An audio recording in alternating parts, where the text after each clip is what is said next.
Halo,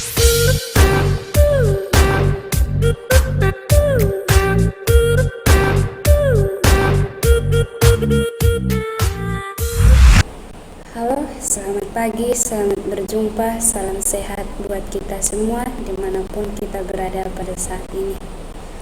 Perkenalkan, nama saya Hepriana Simbulun, saya dari Universitas Katolik Santo Thomas Medan, Prodi PGSD kelas A. Pada kesempatan kali ini, untuk memenuhi tugas mata kuliah konsep dasar PKN SD, saya akan membagikan kepada teman-teman sekalian itu tentang bela negara. Nah, pada kesempatan ini kita akan belajar tentang bela negara. Mungkin dalam benak kita setiap dikatakan bela negara itu yang muncul adalah berperang seperti angkatan senjata. Nah, kata siapa bela negara harus berpedoman pada perang angkat senjata saling membunuh? Tidak. Nah, sekarang mari kita belajar apa yang dimaksud dengan bela negara. Kata bela negara dalam konteks kekinian bukan berarti harus angkat senjata dan dilakukan oleh militer sebagai alat dan pilar negara dalam mempertahankan NKRI dari serangan negara lain. Bela negara adalah tekad, sikap, dan perilaku warga negara yang dijiwai oleh kecintaannya kepada Negara Kesatuan Republik Indonesia yang berdasarkan Pancasila dan Undang-Undang Dasar tahun 1945 dalam menjamin kelangsungan hidup bangsa dan negaranya. Lalu, wujud pembelaan negara yang dilakukan berdasarkan pada Pancasila dan Undang-Undang Dasar tahun 1945 yaitu negara bukan hanya sebagai kewajiban dasar setiap manusia, melainkan juga merupakan kehormatan setiap warga negara. Nah, pentingnya bela negara itu. Mengapa begitu penting bela negara? Mengapa dia sangat ditekankan bahwa kita harus selalu bela negara? Nah, ada beberapa alasannya. Yang pertama itu untuk mempertahankan kenegaraan dari berbagai ancaman. Yang kedua, untuk menjaga keutuhan wilayah negara. Dan yang ketiga, merupakan panggilan sejarah. Yang keempat, merupakan kewajiban setiap warga negara untuk membela negaranya. Lalu, alasan-alasan penting usaha membela negara tersebut dapat dihubungkan juga dengan beberapa hal. Yang pertama itu adalah fungsi negara. Yang kedua itu adalah unsur-unsur negara. Yang ketiga, aspek sejarah perjuangan bangsa atau merupakan panggilan sejarah. Dan yang keempat atau yang terakhir adalah peraturan perundang-undangan tentang kewajiban membela negara. Nah, sementara fungsi-fungsi negara untuk mewujudkan tujuan negara dalam memiliki hubungan bela negara adalah sebagai berikut.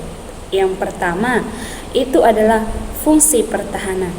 Apa itu fungsi pertahanan? Yaitu untuk menjaga kemungkinan adanya serangan dari luar sehingga negara harus diperlengkapi dengan alat-alat pertahanan, salah satunya adalah TNI.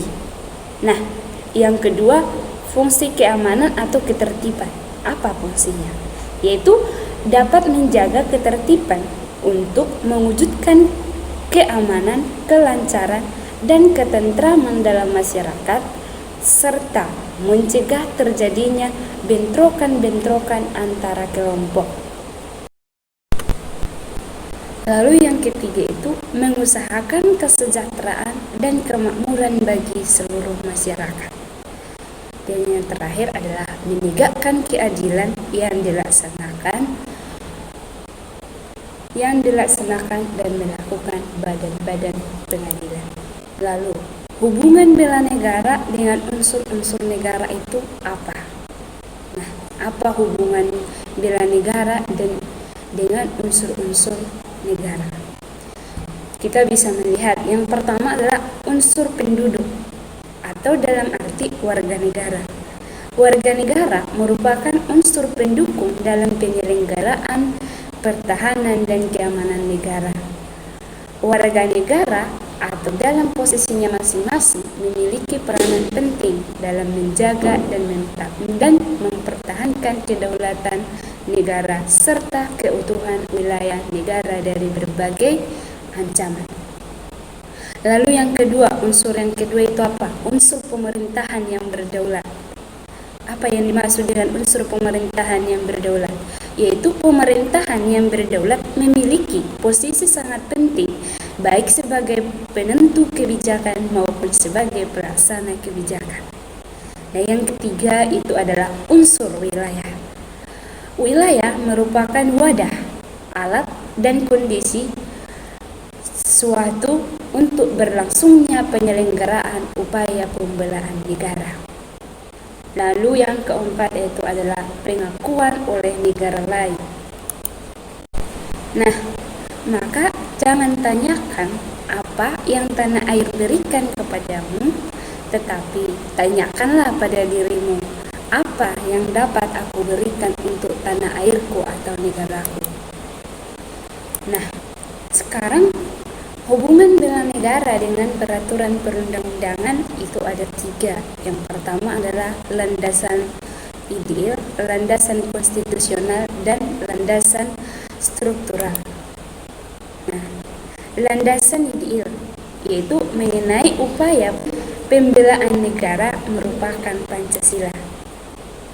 Landasan konstitusional yaitu pada pasal 30 ayat 1, di situ telah ditegaskan bahwa tiap-tiap warga negara berhak dan wajib ikut serta dalam usaha pertahanan dan keamanan negara.